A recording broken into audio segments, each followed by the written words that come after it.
asalaamaaleykum yéen mbokku MD Pro asalaamaaleykum yéen waa Kahone tey ñu ngi jugee ba Dakar def presque 200 kilomètres pour ñëw fii ci région de Kaolack commune de Kahone pour s'enquérir de la situation des problématiques du foncier à Kahone les problèmes yoo xam ne nii mu ngi amee aussi ci extension aéroport bu Kahone donc ma ñëw fii en tant que géomètre ànd ak waa MD Pro donc.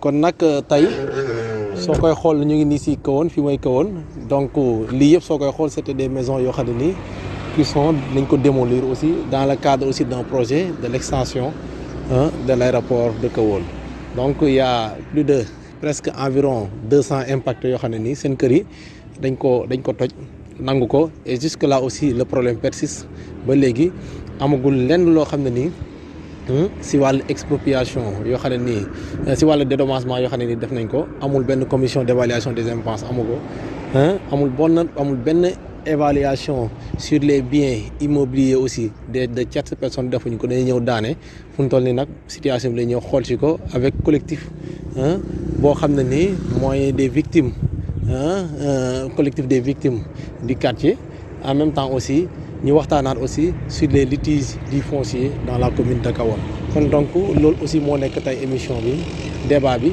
mooy volume 1 si émission bi ñuy wax suuf si ma ànd ak Lamine Baro muy journaliste technicien di MD Prod man mi aussi Ali Tunkara nekk aussi technicien un expert aussi sur le foncier ñëw waxtaan si ak yéen.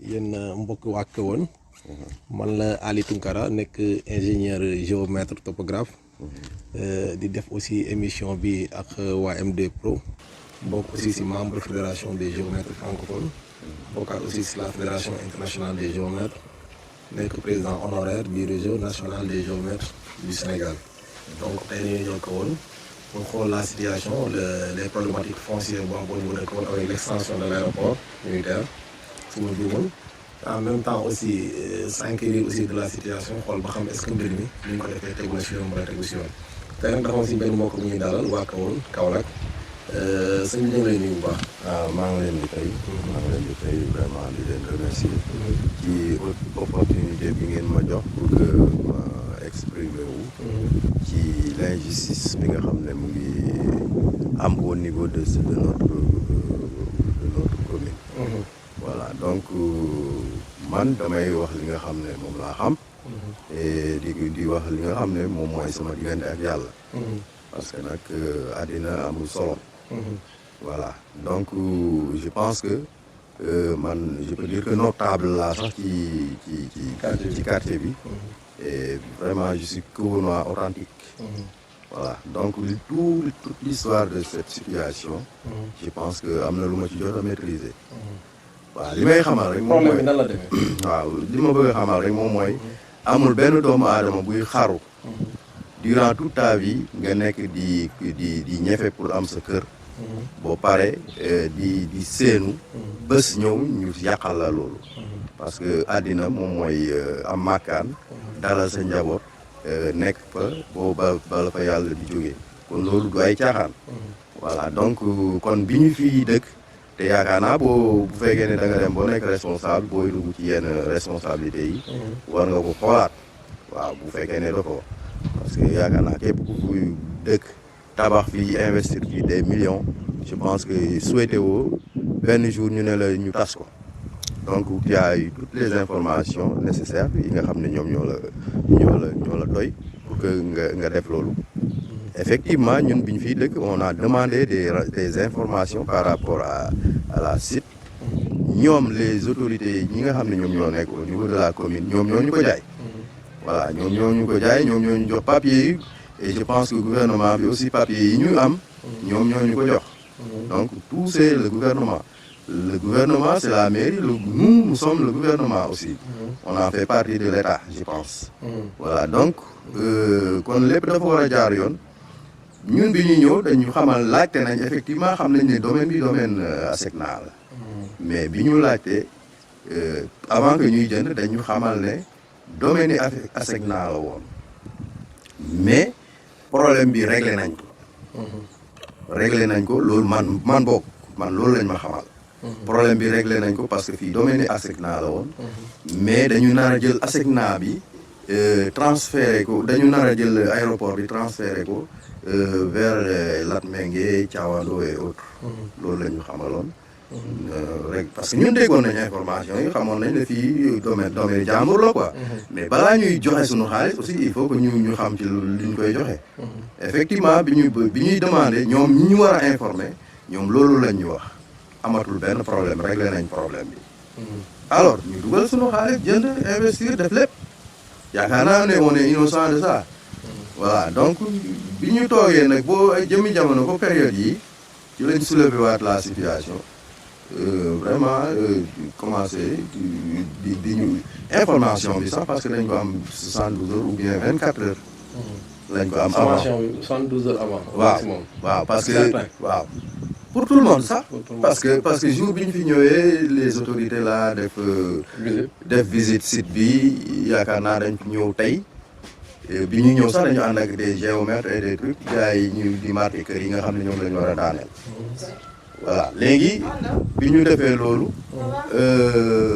bi ñu ko defee tey par exemple ñu ne ñu demee am nañu réunion demee le lendemain ñu dem réunion bi ñu demee le lendemain réunion avec les autorités ñu xamal ñu ne affaire bi fii war nañ ko toj sans délai nag ce qui veut dire que mun na doon suba mun na doon ginnaaw suba mun na doon 1 mois après ou bien 1 an après ndekete ñoom le lendemain la ñu war a toj bi ñu ñëwee information boobu daal lañ ci am on avait il y a des gens qui ont eu des informations verbaux yoo xam ne dañu ñoom bi ñu fi ñëwee en visite ci lañ leen xamal ne leen zone bi lañ koy toj nii lañ ko waxee ça c'est verbal ok donc ñu def loolu ñu def réunion bi par exemple tey ndekete ñoom préparé woon nañ ne suba la ñuy toj sans sommation ni rien du tout après après sax la kii ñëw sommation yeeg affaire yooyu après la ñëw période bi nga xam ne ñu ngi daane la yooyu ñëw donc avertiruñ kenn daal ñoom daal affaire bi 3 jours la premier 2 3 beneen bi mooy suñu xoolee situation bi nii comme noo ko expliqué fii si domaine ASECNA la bokkoon donc c'est-à-dire si titre privé bu ASECNA la et que deuxièmement aussi ne ngeen bu ngeen koy tabax aussi waa mairie jox nañ leen des titres de propriété. bien sûr comme délibération. waay ñaar mooy lu ma gën a jaaxal mooy mairie nan lañ mun a joxee délibération sur un titre privé. bu ASECNA. voilà c'est la grande question que tout le monde se pose parce que tout c'est l'État. tey je pense que boo demee bu am ay bail. wala ngay dem ay autorisation de construire. wala nga dem di am ay papier impôt et domaine.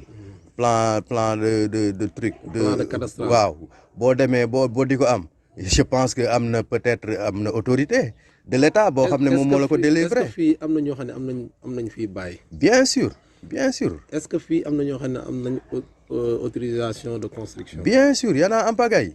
y en a en pagaille. Et je pense que tout ça c'est l'État qui délivre, non? Effectivement. Alors donc c'est l'État qui est responsable de ça. C'est l'État qui les trucs. moom moo délivrer les papiers. mais moom moo ñu jox autorisation donc ñu vivre. beneen bi mooy. waaw est-ce que gars yi ñu ngi ci disposition pour fay leen. bon de toute façon ñu ngi en tout cas on s'est constitué en collectivité. léegi gars yi ñu ngi ñuy dawloo daal. ñu ngi dawloo chaque jour on vient ils nous demandent des papiers on a plus finir. voilà ñu ngi ci situation boobu daal. est-ce que xam nga loi aussi bu régir l'expropriation. mooy pour cause d'utilité publique mooy su état soxlaa daf la war a yëkkati loolu yoon la. waaw mais est-ce que xam ngeen aussi su la yëkkati balaa mu la yëkkati la war a fay. bon. est-ce que loolu xam ngeen ko yéen. bon ñun xamuñ lii moom vraiment c'est étrange chez nous parce que lii kenn jàngu ko fenn.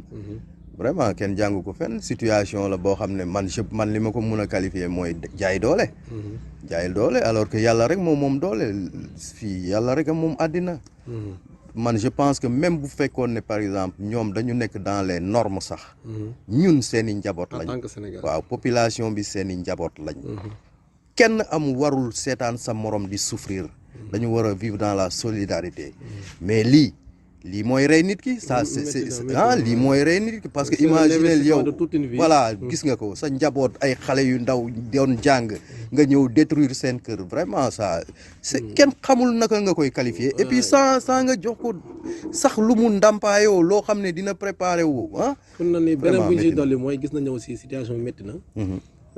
toj kër tabax kër bu méttee. ñu ñëw toj ko jël sa njaboot génne leen si biti. nan la si kilifa diine yi les notables ak ñeneen ñi aussi taxawee. waaw parce que ñun après dem nañ même gis xalif bi dem nañ gis xalif de Médina. voilà gis nañ xalif Niassène. dem nañ foofu yëpp mais ñoom vraiment information bi niñ ko amee ñoom noonu lañ ko amee et je pense que bu fekkee ne da nga ñëw ci kër wala nga ñëw ci dëkk. war nga mun a consulter les autorités kilifa dëkk ba. ça c'est le premier manque de respect. parce que ñun bi ñu demee ci xalif bi daf ñu xamal ne moom il n'était même pas au courant de ça waaye parce que bon wax nañ ko rek ne ko voilà ñu ngi def aéroport fii pour que waa mairie waa ñi nga pour gàmmo yi quoi noonu lañ ko naxee. pour gàmmo yi ñi nga xam ne dañuy jógee ay Nigéria ñooñu avion yi. pour que ñu mun a jege Médina Baye information boobu la am en âme et conscience parce que collectivité bi yëpp a demoon. aéroport militaire la aéroport. on ne sait pas très sérieusement xamuñ sax lii lan la. beneen bi mooy est-ce que xam nga ne travaux aéroport bi commencé na te mu ngi dem. ban taxawaay ngeen si am yéen. bon ñu ngi toog daal di seetaan en tout cas xamuñ. defu leen posé wu leen si benn jalon. amuñ benn information. ñoom daal riposté wu leen defu leen dara. riposté wu on est vraiment discipliné parce que loolu rek vraiment mooy wane ne daal ñun amuñ doole. voilà ñoom ñoo am doole ñoom ñoo ñëw def li leen neex informé wuñ kenn expliqué wuñ kenn ils font tout ce qu'ils veulent. jërëjëf sëñ bi ñu ngi lay nuyu bu baax. di lay sant di masawu aussi si situation bi. waaw mais ñu xam rek ne yàlla mooy borom. sa dernier mot. waaw man li may wax rek tout l'appel bi may lancé sunu autorités yi. ñu xam ne Sénégal ñun ñoo ko bokk. ñu xam ne njaboot lañ. àddina aussi ñun ñëpp dañ ko fiy bàyyi. voilà donc lépp lu ñuy def rek nañu vraiment sóoraale ne c'est des souvenirs ay souvenirs yu bon lay doon donc lii jaru ko ñun ñoo bokk Sénégal ñun ñëpp bu ñu sañoon Sénégal rafet jekk mais nag vraiment sacrifier des gens jaru ko ok kon ñu ngi lay remercier bu baax di la nuyu bu baax di la sant di la gërëm di masawu aussi situation bi ñaari fànn rek moo mun a am ñu teg ko si yoon wala ñu bañ koy teg si yoon suñ ko tegee si yoon aussi lu ñu naan la loi est dure mais c'est la loi suñ ko tegul si yoon aussi am na aussi loi yoo xam ne ñoo teg aussi expropriation wala su état soxla mooy nit ñi nañ leen war a ndàmpaay jox leen loo xam ne moo si war bañ am feneen ñu soog a toj métti na bu baax ñu ngi leen di gërëm aussi di leen sant. merci beaucoup ok merci beaucoup jërëjëf.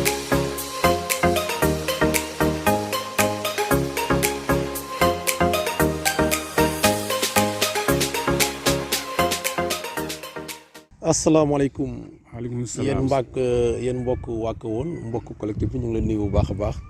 man la Ali Tunkara di nekk géomètre ingénieur géomètre. bokk ci la fédération internationale des géomètres. bokk sur la fédération des géomètres francophones. bokk nekk aussi président honoraire des géomètres des jeunes géomètres du Sénégal.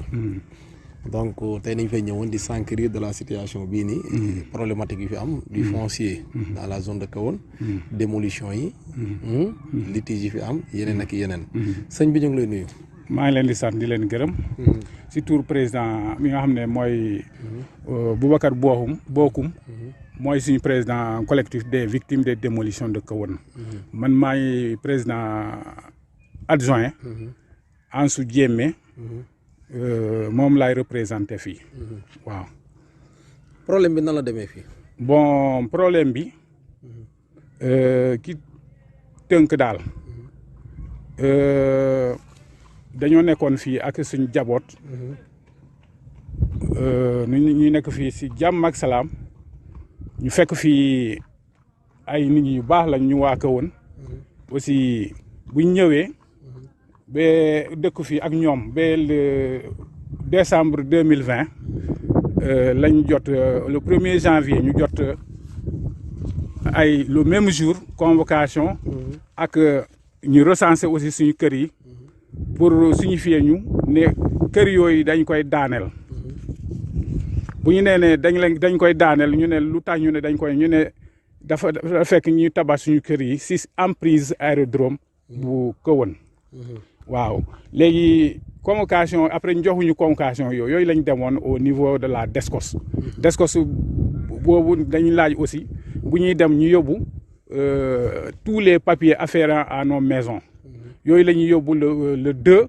bu ñu yóbbee le 2 le commandant de la DSCOS nous a signifié comme quoi ils ont reçu des ordres du niveau central pour en tout cas nous déguerpir sans délai ñu laaj ko aussi sans délai loolu mooy lan mu ne sans délai daal bu ñu buggee sans délai à 2 heures et à 16 heures incha allah monsieur le préfet dina ñëw en tout cas waxtaan ak ñun comme ça booba renseignement yoo xam ne yooyu la ñu bugg a incha allah dinañ ko am foofu moom préfet dina ñëw waxtaan ak ñun. bi préfet ñëwee à 18 heures bu mu ñëwee dafa ñëw benn discours changé wul bu ñu jëlee woon fële DSCOS après lu mu doon wax foofu yëpp mooy ki tënk daal ñun dañu war a jógee fii parce que état moo ko moom te dañoo soxla en tout cas site bi aéroport bu mag a mag la ñu am parce que bu njëkk ba avion yi ndaw yi ñoo fa doon wàcc mais instant yi dañu bëgg aéroport boo xam ne bu répondre aux normes internationales loolu moo tax léegi mu jël ñu benn misaal naanuñu état moo soxla togg ay comment dirais-je omelette léegi ku xam omelette xam nga ni ñu koy defee balaa ngay togg omelette il faut nga toj nen yi quoi léegi waaw léegi nen yi mooy suñu kër yi dañ ko bugg a toj te il faut ñu jóge fii léegi loolu ñunu bañuñu ko woon dañ ko ne préfet kii en tout cas comme jàmp na dañoo bugg nga waxuñu carrément kañ ngeen di daaneel suñu kër yi mu ne liggéey bi dafa jàmp mun na nekk tey mun na nekk suba mun na nekk 2021 2022 23 35 mais en tout cas liggéey bi dafa jàmp ci tënk daal waxtaan boobu la ñu nekkee woon foofu. est-ce que yéen seen kër yi amoon ngeen kayit. kayit yi fii mun naa la seede ne am nañu autorisation de bail. am nañu autorisation kii attestation après am na ñoo xam ne am nañu bail am nañu autorisation kii nu mu tudd autorisation d'occupation délibération bi nga xam ne mairie moo ko joxe ñu yóbbu ko au niveau de l'urbanisme ñu indi ñu ndox indi ñu courant gis nga tali bi nii si ñoom ñoo ko defar yóbbu ko ba si biir benn ay daara ay jumaa nekkoon na fii ba ñu dindi ñu ñëw daaneel ko. lu jaaxal nit ñi mooy. gars yi dañ ne fii nii si domaine ASECNA la bokk. domaine ASECNA. ASECNA c'est un domaine privé. mais état du Sénégal nan la mën a joxe ay bail ay délibération si benn titre boo xam ne titre privé la loolu nan la mën a nekk. man de lu ma jaaxal kayitu baa ngi nii. kayitu boo xam ne mu ngi nii. ci impôt domaine lañ ko amee. Le lotissement de Kahone 1 extension date des années 2005-2006 sous le règne de l'ancien maire Ousmane Gueye. Ce quartier est limité à l'est par le mur de clôture de l'aérodrome, au nord par le quartier de Fass Ndiolofène, Fass Kahone extension Kanda Amady Diao et sud par la RN1 allant vers Tambacounda. Après bornage, le plan de lotissement a été remis au service technique de l'État, notamment au cadastre et à l'urbanisme, avant de procéder à l'attribution des parcelles à des citoyens sénégalais qui occupent différentes couches sociales et professionnelles de ce pays. Un acte administratif portant attribution des parcelles signé par le maire.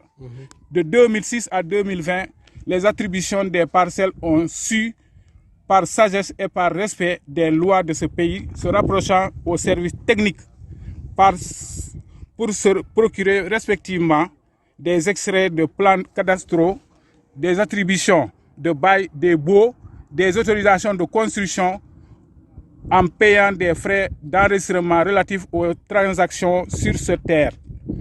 Une fois ces modalités remplies, des maisons ont été bâties sur un terrain viabilisé, c'est-à-dire existence de routes goudronnées, de réseaux d'adduction d'eau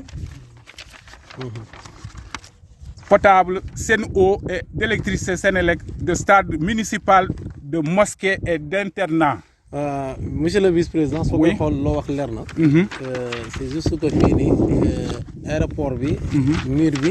si la domaine bi yemoon. Voilà. yéen aussi si cadre boobu noonu ñu bénéficier ngeen am aussi ay délibération ay permis d'occuper ay bail ak ñeneen ñoo xam ne ñu ngi si régularisation. pour am titre foncier. Très bien. si dans le même cadre aussi si lañ leen sommé. avec effet immédiat. Très bien. dina ngeen jug. ñu daane seen kër yi. Très bien. donc fekkoon aussi dañ ko boole si expropriation. balaa ñu lay yëkkati lañ lay fay. kon donc mënuñ koy tënk aussi si wàllu expropriation. su fekkoon ne aussi amoon na benn commission d'évaluation des impenses bu préfet teg. avant ñuy dem il faut que aussi le technicien le géomètre. ou bien aussi l'expert immobilier nañu évaluer kër yi. ku si nekk ñu fay dañu lay fay ñu soog lay jógee gis nañu yëpp teguwul aussi si yoon. si gàttal aussi si cadre boobu nag aussi yéen yan disposition ngeen teg pour xeex loolu. bon disposition bi nga xam ne moom lañ teg. xanaa programmé woon nañu benn marche fii nii.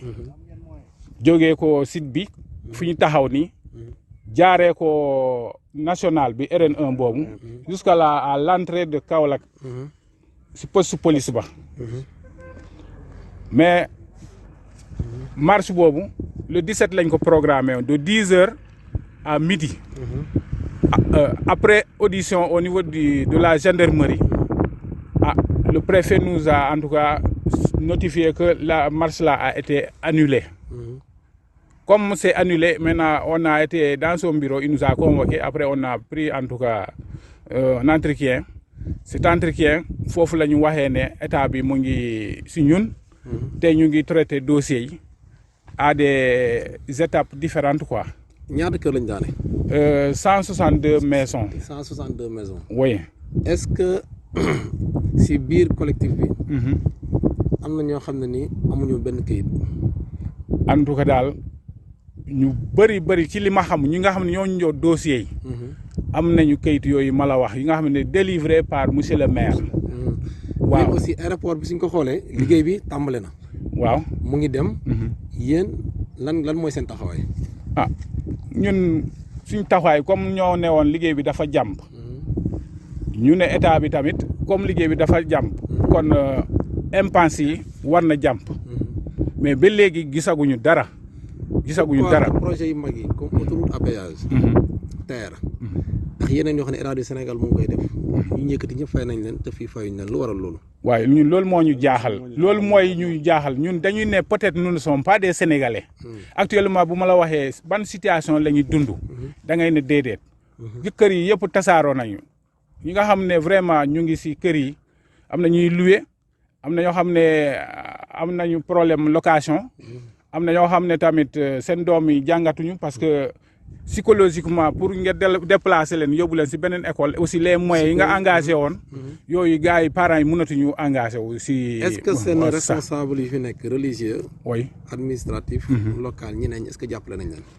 fu ne foo sëriñ boo yaakaar ne dem nañu fii nii ak autorité boo xam ne presque kii na ñun def nañu suñu wareef. kenn jàppalewu leen. ñun dem nañu ba léegi yow yaa ñëw comme ni nga ñëwee nii ñu ñëw yow lañ gis agum. kenn ñëwul laa la wax à part un politicien boobu mun naa ko nommer Mamadou Ndiaye Rahma. à l'occasion d'un don de kii la des lits et d'une ambulance. kii la en tout cas la ñu indi ndimbal bu 10 millions. pour ñi nga xam ne ñoo fi dëkkoon ak seen jaboot. jox leen ko di leen masaw coono en même temps mu signifié nu ne en tout cas mu ngi suivre dossier yi presque à 99%. nee na le dossier est presque prêt. Mamadou Ndiaye Rahma ñu ngi koy tudd si beneen problème mu suuf. bii yéen ngeen am beneen problème mu ñëw dugal si loxoom. gisul leen ne daf leen bëgg neexal pour jënd leen. wala loolu la bëgg teg loxoom. wala leneen ak leneen nu ko gisee loolu. voilà loolu ñun de ci yow lañ ko déggee ne am na problème fii nii que woon boo xam ne ak ñoom ñun de présentement. ñun Modou Ndiaye Rahma ñu ngi ko doog a gis. si jour boobu. booba lañ ko gis tamit ndimbalam. problème hôtel buñ ko bëgg a jaayee yëgoo ko. non non ñun de collectif bi man personnellement man yëguma ko. waaw problème ak waa Kahone. sincèrement ñun yéen a ngi koy remercier bu baax. waaw ñu ngi koy remercier di ko jaajëfal. di ko aussi ñaan ndimbal vraiment mu continuer action bi nga xam ne mu ngi koy def pour jàppale ñu. fii wax 2021 mu jeex état joxu leen dara lu ngeen di xalaat pour def. loolu de 2021 bu jotee te amul li nga xam ne loolu lañ kii loolu xam nga c'était comme li ñu naan nous sommes un pays de droit. léegi yaakaar naa ne boobaa justice dina def liggéeyam. su ngeen xoolee seen note bu ngeen bind bëri na ay services ay organismes internationaux ñeneen ak ñeneen yoo xam ne bind ngeen leen ko. kan moo si réagir Amnesty International. ana notifié ñu ne ils ont le premier ministre kan moo si defagum benn jéego. présentement lu ñu jot a accusé de réception yi rek la ñu am. mais pour yeneen action yooyu. diggaguñ ko. waaw mais toog nañ ak ñoom comme ni ngeen ñëwee. ñu ñëw si site bi ñëw fekk leen seen siège aussi. ñu waxtaan aussi ñu wax leen comme lan moo fi xewoon ñu jox leen li nga xam ne moo fi xewoon yëpp après ñoom ñu bind ko yóbbu. jërëjëf vice-président bu collectif des victimes. merci Tunkara de l'injustice bu Kahone si projet bu extension aéroport bi. ñu ngi lay remercier bu baax di la sant di leen gërëm si li nga ñu dalalee. su ngeen koy xool métti na trop suñ ko yoon la mbala du yoon xamaguñ ko ñun aussi en tant que technicien. en tant que aussi di liggéey si waa MD Pro nañ ko étudier. xool ko est-ce que teg nañ ko si yoon wala teg ko si yoon luy olof di wax naan la loi est dure. mais c'est la loi. Loi aussi à chaque fois aussi am na ay mesures d'accompagnement yoo xam ne nii teg na ko état day soxla titre foncier nangu ko mais su koy nangu dafa am lu mu lay ndàmpaay gu mu lay jox lu ñu ooy na juste et préalable la koy jox. avant loolu aussi normalement am na benn commission d'évaluation des impasses bu préfet war a teg jël aussi un technicien un géomètre ou bien un expert immobilier mu évaluer kër gu nekk ñaata la war a jar tegal la si ndàmpaay jox la ko pour nga uti feneen parce que état dafa soxla. mbir mi nag xool nañ ko xoolaat nañ ko métti na lu ñu si gën a jaaxal mooy c'est un domaine privé de l'ASECNA boo xam ne ni si lañ dëkk mais aussi de d'autre côté ñu si ëpp am nañ ay bail ñii am ay titre foncier ñii am ay délibération loolu nag ñu xool loolu nan la mën a demee les services techniques le CARAS les domaines l'urbanisme la DSCOS la mairie nu ñu mën a jëlee aussi délibéré ay papiers yu mel noonu sur un titre privé appartient aussi à l'ASECNA donc si cadre boobu yëpp ñun en tant que aussi des techniciens en tant que aussi des géomètres experts nañ ci toog saytu ko xoolaat ko lan moo si yoon wala su dul yoon yëpp nañ ko wax pour Sénégal yëpp dégg ko di leen sant di leen gërëm kon donc di leen ñaanal aussi yàlla na ko yàlla saafaraal. je suis accompagné de peut-être. waaye sëñ bi présenté wul. monsieur Ibrahima Lo. waaw ñu ngi lay nuyu bu baax a baax. comme ni ko président waxee rek. ñun si membre de bureau bi collectif bi si laa bokk. daanaka moom li ñu ci waroon a wax lépp moom wax na ko. kanaa dañ ciy yokk tuuti rek. lu mu wax lépp ba léegi fii ku la wax ak ku waxoon moo si nekk. état nam ko doxalee métti na mais la ñu dund tamit métti na. ñu ngi dund souffrance boo xam ne nit mënul la koy wax. ñu ngi koy dund te si lii si la dem si la bàyyeekoo. boobu ba léegi mbir mi yàgg na lool mënuñ laay wax kenn amul ci benn yoon woo xam ne xamal nañ ñu ne lii mu ngi toll fii lii mu ngi toll fale. ku ñu mën a dimbale tamit nga yokk ñu dimbal xam ne mbir mi nu procédure bi gën di guddee rek coono bi di gën di yokk. nu procédure bi gën di guddee coono bi di gën di yokk. kon nag coono boobu lañ bëgg képp ku ñu mën a yeggal suñu kàddu ñun fu mu mënta yegg nga yeggal ñu ko jotal ñu ko ci état ci ñëpp ñoo xam ne am nañ loxo bu gudd ci mbir mi nañ dimbale soxla nañ ndimbal su nu mu gënee gaaw nag soxla nañ ko waaw état jaay nañu doole def na lu ñuy def te fii mooy li nga wax képp ku fi ne fii amoo këyit moo la fi teg kon nag këyit fu mu nekk tey ni xëy jógee fa gën jëlee la fa tamit nga xam ne état la moom moo sañ a def lépp moo sañ a wax lépp comme te def na lu muy def ñun ñu ngi naan dimbal rek kenn ku nekk lañ ci moomoon mu yëkkati jox ñu ko wutali ñu fu ñu jëm nit ñi mën a dem ñëpp si jàmm ak salaam. jërëjëf lii daal laa si dolli. jërëjëf ñi nee nañ expropriation la mais expropriation balaa nga yëkkati da nga koy fay def nañ ko defuñ ko xamaguñ. moom kay. démolition est-ce que sommation yi gars yi joxe nañ ko. est-ce que sommé nañ leen. lépp mu ngi fii nii bu soobee. est-ce que domaine bi est-ce que ASECNA joxu ko état jaayu ko ba pare ñu soog koy mairie affecté est-ce que mairie su joxee ay délibération si benn zone domaine privé est-ce que loolu la responsabilité c'est la mairie wala la responsabilité c'est les personnes yu fa dëkk ba pare. délibération au moins. bala ñu am autorisation de construire mais loolu nu mu mun a dalee administration bi. yëpp après ñun dañ ko saytu benn par benn. moom sa au-delà foofu. nee nañu woon xamuñu li ñuy wax nii. noonu la mbir mi demee par rapport ñoom lu ñu jot si gouverneur joxe.